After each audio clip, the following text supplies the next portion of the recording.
Di sini saya akan mempresentasikan laporan kami yang berjudul enzim dari nanas dan pepaya. Pertama, tujuan yaitu untuk mengetahui kandungan enzim pada nanas dan pepaya. Yang kedua, untuk mengetahui pengaruh enzim terhadap proses pembentukan jeli. Yang ketiga, pengaruh suhu terhadap kinerja enzim. Dasar teori yang pertama, untuk mendapatkan daging yang empuk telah diusahakan berbagai cara, diantaranya dengan melakukan pemulihan ternak. Hal itu dikarenakan 50% dari faktor yang menentukan empukan daging ialah faktor genetika atau keturunan. Di samping itu digunakan cara pemberian pakan ternak yang baik sebab pakan berperan dalam pembentukan tekstur daging, serta dengan cara pemberian penyimpanan dalam suhu dingin. Terjadinya keempukan daging selama pencernaan disebabkan protein daging mengalami perubahan oleh enzim. Alat yang digunakan untuk praktikum yaitu pembakar spiritus, kaki 3, cawan petri, pengaduk, dan gelas ukur. Bahan yaitu agar-agar, air, pepaya, dan nanas. Prosedur kerja untuk agar-agar tambah nanas dan pepaya.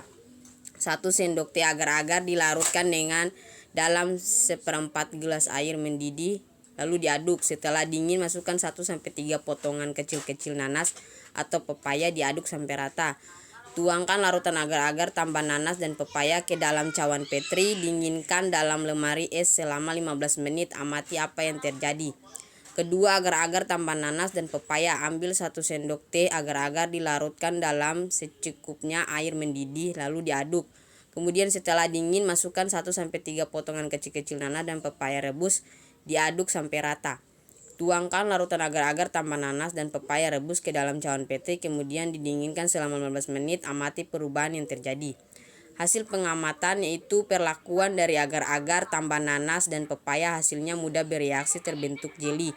Kedua, agar-agar tambah nanas tambah pepaya yang sudah direbus yaitu tidak dapat bereaksi terbentuknya jeli.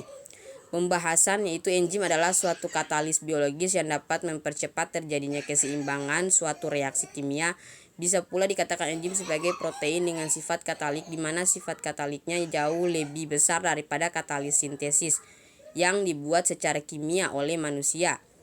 Enzim juga memiliki spesifitas tinggi terhadap substrat, atau dengan kata lain hanya mau mengkatalis reaksi tertentu dengan substrat tertentu saja. Kesimpulan dari hasil percobaan yang dilakukan dapat disimpulkan bahwa nanas dan pepaya terbukti memiliki kandungan enzim, yaitu enzim bromelain pada nanas dan pepaya pada pepaya. Enzim pada nanas dan pepaya merupakan enzim protase yang dapat menghidrolisis protein sehingga pembentukan jeli. Daftar pustaka dari enzim yaitu dan lampirannya bisa teman-teman lihat. Oke, sekian dari saya. Wabillahi taufiq wal hidayah. Wassalamualaikum warahmatullahi wabarakatuh.